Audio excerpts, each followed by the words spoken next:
Cher univers, le monde touche à sa fin.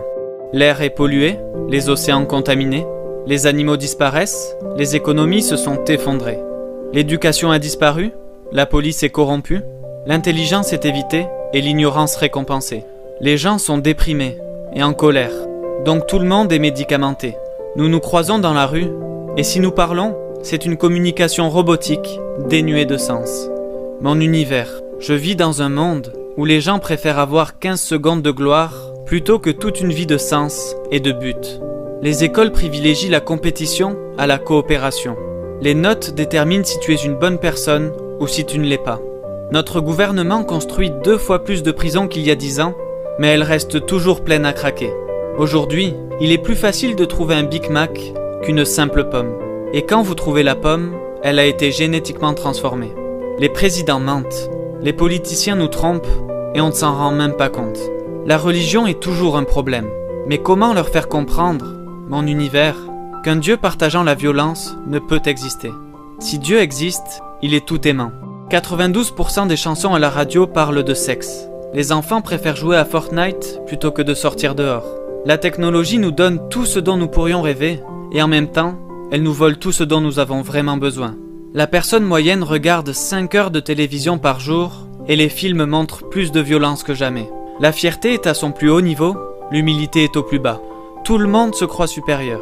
La moitié de nos phrases sont destinées à critiquer quelqu'un. Il ne reste plus beaucoup d'êtres humains, toutes les choses humaines ont disparu. L'argent est toujours la racine du mal. Les bonnes actions ne sont faites que lorsqu'il y a un bénéfice derrière. Les 3/4 des vidéos sur TikTok nous montrent les malheurs des autres. Nous en rions et les partageons avec nos amis. Nos modèles d'aujourd'hui auraient été des exemples de ce qu'il ne fallait pas il y a 60 ans.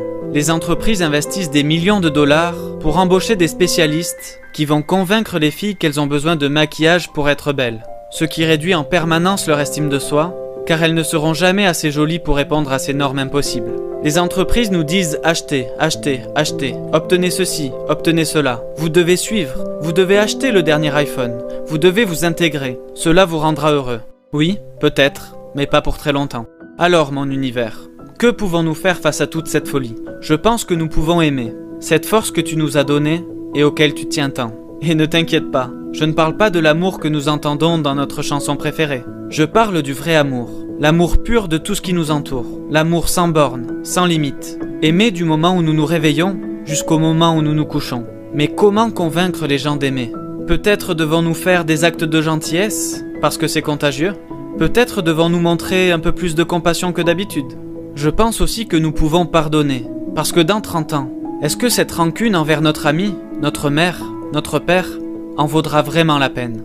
Certains ne reconnaissent plus leurs frères, leurs sœurs, quand ils font preuve de colère, de haine, de cruauté. Mais une fois que nous aimons vraiment, nous rencontrons la colère avec sympathie, la haine avec compassion, la cruauté avec gentillesse, car nous comprenons enfin que l'amour est l'arme la plus puissante sur Terre.